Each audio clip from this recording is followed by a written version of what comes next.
여러분 안녕하십시오. 다시 만나서 반갑습니다. 이신근TV 다시 오늘 방송합니다.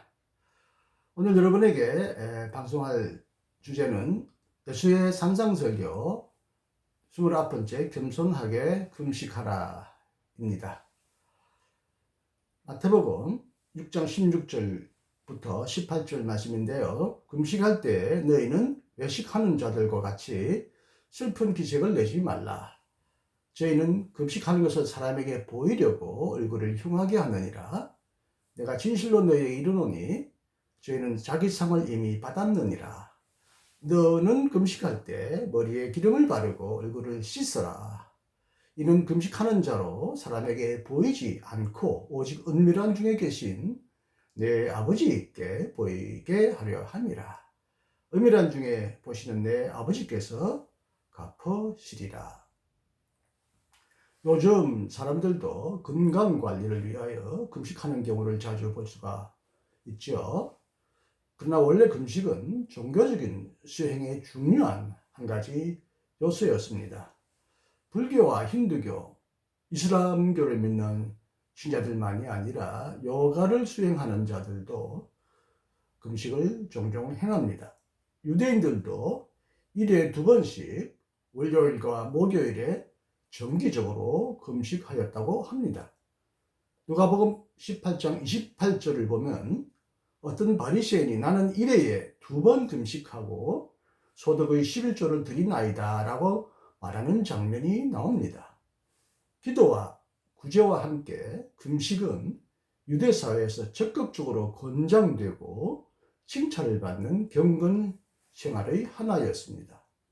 세례 요한과 그의 제자들도 규칙적으로 자주 금식하였다고 합니다. 하지만 예수님은 규칙적으로 금식하지 않았던 것으로 보입니다. 그래서 요한의 제자들이 예수님에게 나와 금식하지 않는 이유를 캐묻는 장면이 성경에 기록되어 있습니다. 요한의 제자들이 예수께 나와 가로되 우리와 바리새인들은 금식하는데 어찌하여 당신의 제자들은 금식하지 아니하나이까? 이 질문에 대해 예수님은 다음과 같이 대답하셨습니다. 혼인집 손님들이 신랑과 함께 있을 동안에 슬퍼할 수 있느냐? 마태복음 9장 14절부터 15절입니다. 잔치 때에 일부러 굶는 사람이 없듯이 하나님 나라가 이미 다가왔으니 금식하고 슬퍼할 필요가 없다는 말입니다. 잔치날에는 배부르게 속된 말로 배 터지게 먹듯이 하나님 나라가 이미 우리 가운데 가까이 왔으니 우리 가운데 있으니 먹고 마시기를 즐기자라는 예수님의 초대요. 그런 아주 환대와 축하의 기쁨의 발언입니다. 실제로 예수님은 금식하기보다는 사람들과 함께 먹고 마시기를 매우 좋아했다고 성경도 기록하고 있습니다. 마태복음 11장 19절에는요. 인자는 와서 먹고 마시매 말하기를 먹기를 탐하고 포도주를 즐기는 사람이요 세리와 죄인의 친구로다. 그래서 어떤 학자들은 예수님을 파티광, 파티에 미친 사람이다 라는 표현까지 했다고 합니다. 기독교는 본질적으로 금욕적인 종교가 아니라 축제적인 종교입니다. 그렇다면 예수님은 금식을 전혀 하지 않으셨거나 금식을 완전히 폐지하셨는가? 그건 아니죠. 잔치날에는 금식할 필요가 없다고 말씀하신 예수님은 바로 이어서 신랑을 빼앗길 날이 이르리니 그때는 금식할 것이니라고 말씀하셨습니다. 슬픔의 때가 오면 잔치날에 신랑이 뺏긴다는 거죠. 그렇게 되면 신부부터 또 가족과 또 주위에 있는 친지들이 얼마나 슬퍼하겠으며 슬퍼하는 가운데 음식을 먹을 수는 없지 않겠어요. 자연히 슬픈 마음, 상한 마음 속에는 음식이 들어가지 않기 때문에 또 신랑을 걱정하고 신랑이 돌아오기를 간절히 바라는 마음으로 기도하면서 금식하지 않겠습니까? 마음이 슬플 경우에는 일부러 음식을 먹지 않으려고 애쓰지 않아도 입맛이 떨어집니다. 그래서 음식을 자연히 멀리하게 됩니다. 하지만 예수님은 단지 슬플 때에만 금식하신 것은 아닙니다. 예수님은 하나님의 사명을 감당하기 위하여 광야에서 40일 동안 금식했다고 기록되어 있고요. 또 여러 가지 이유로 종종 금식하였을 것이라고 우리는 충분히 예상할 수 있습니다.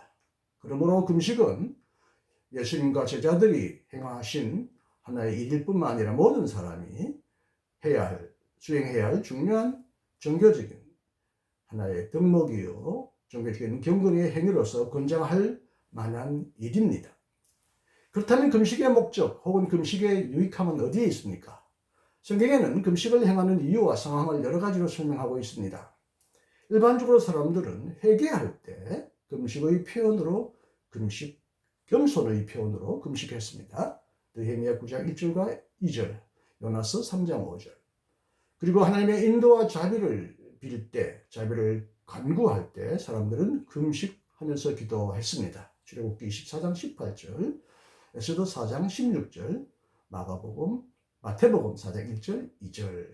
에스더에서는 내가 죽으면 죽으리라 하며 금식하면서 기도했다고 기록되어 있죠. 또 육체의 방종을 다스리기 위해 자기 훈련을 위하여 금식했고, 고린도전서 9장 24절부터 27절, 절제와 나눔을 위해서도 음식을 줄이거나 음식을 먹지 않았다고 합니다. 욥기 31장 16절입니다. 이처럼 금식은 여러모로 유익합니다. 그러므로 그리스도인들은 자주 금식 훈련을 할 필요가 있습니다. 매일 금식하지 못한다면 한 주간에 한 번이나 한 달에 한 번, 또는 고난주간 동안 단 하루만이라도 금식해 보는 것이 유익할 것입니다. 저는 금식하는 것을 아주 힘들어하는 체질인데요. 지금도 사순절이고 곧 고난주간이 다가오는데 많은 사람들은 금요일 되면 금식을 실천하려고 합니다. 요즘에는 TV를 보지 않는다, 혹은 탄소를 배출하지 않는 것도 금식이다. 다양한 방식으로 금식을 다양화했지만, 저도 신학교 시절에 단 한 번 성금요일에 한 3끼를 굶은 적이 있는데 안 굶다가 굶으니까 힘들더군요. 그러나 금식에 적응하면 그 시간을 배고프니까 활동할 수 없으니까 조용하게 되고 성경을 읽거나 기도하게 되죠. 단지 육체적 건강을 위해서만이 아니라 영혼의 건강을 위해서도 금식은 가끔 실천할 필요가 있다고 합니다. 가끔 우리 장이 오래도록 음식으로 꽉 차 있으면 안에 여러 가지 나쁜 성분이 나오기 때문에 장을 완전히 이렇게 비워서 청소하는 것이 건강에 유익하다고 권장하는 경우가 많이 있죠. 보네프는 이렇게 말했습니다. 배부른 육체는 기도하기를 좋아하지 않으며 주기적인 봉사에 흥미를 가지지 않는다. 활동 의욕이 없어지고 침체하며 남의 생활과 허물에 대한 책임과 하나님에 대한 기쁨이 감소하고 기도할 힘이 없을 때 금식과 기도로 자기 육체에 제한을 가하는 것이 좋을 것이다. 하지만 기도와 구제처럼 금식도 남에게 보이기 위해 혹은 자기 자랑을 위해 행해서는 안 되는 것입니다. 예수님은 그래서 경고하십니다. 사람에게 보이려고 구제하거나 기도하지 말라고 하신 예수님은 여기서도 사람에게 보이려고 금식하지 말라고 경고하십니다. 금식할 때는 외식하는 자들과 같이 겉으로 꾸미는 자들이죠. 겉으로 화려하게 포장하고 광고하고 떠벌리는 사람들과 같이 슬픈 기색, 슬픈 얼굴 모습을 보이지 말라. 저희는 금식하는 것을 사람에게 보이려고 얼굴을 흉하게 보기 싫게 찌그러뜨리거나 슬픈 기색을 보인다. 힘든 기색을 드러낸다. 내가 진실로 너희에게 이르노니 저희는 자기 상을 이미 받았느니라. 이렇게 예수님은 말씀하십니다. 여기서 예수님은 하나님의 영광을 위해서 금식하는 것이 아니라 자신의 영광을 위하여, 많은 사람들 앞에 자기의 경건을 자랑하기 위하여 금식 행위를 공개적으로 드러내는 것을 좋아하는 이런 행위를 매우 심하게 꾸짖고 경고하십니다. 유대인, 특히 바리새인들은 금식할 때 슬픈 기색을 보이고 얼굴을 흉하게 드러냈나 봐요. 그들은 창백하고 힘없게 보임으로써, 또는 머리를 배로 덮거나 얼굴에 젤을 뿌리고 바름으로써 내가 금식한다라는 그런 표시를 사람들에게, 공공연하게 알렸던 것 같습니다. 하지만 그들은 바로 사람의 칭찬을 받음으로써 하나님에게 받아야 될 그런 상을 이미 받은 셈이 되었다는 것입니다.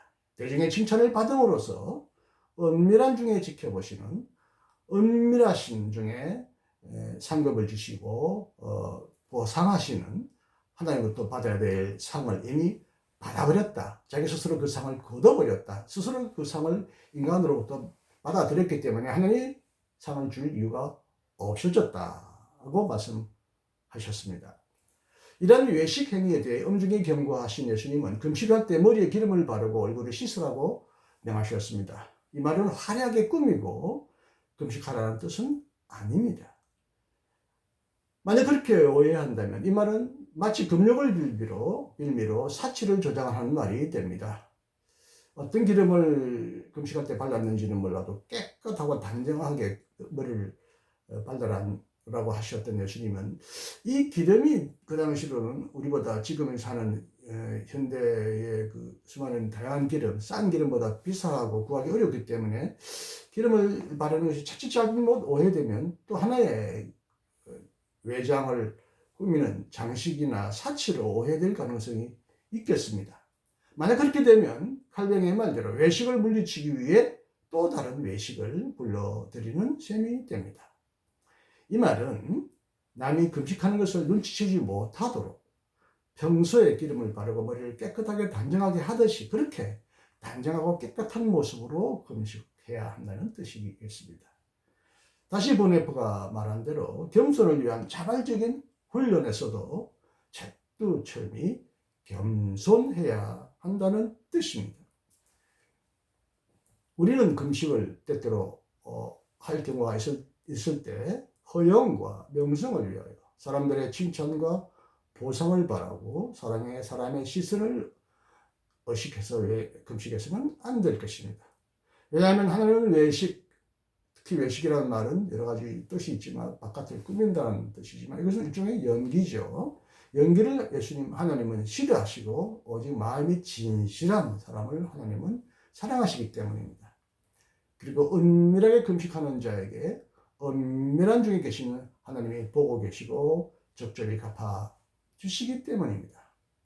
오직 하나님만을 의식할 때 우리의 기도와 우리의 금식과 우리의 구제 이 모든 것은 진실할 수가 있고요. 그에 합당한 하나님의 상급도 받을 수 있을 것이고 설령 하나님이 상급을 주시지 않는다 하더라도 그를 통해서 우리가 받을 유익, 경건과 몸과 영혼의 훈련, 단련 여러 가지 좋은 점이 많이 따라올 것입니다.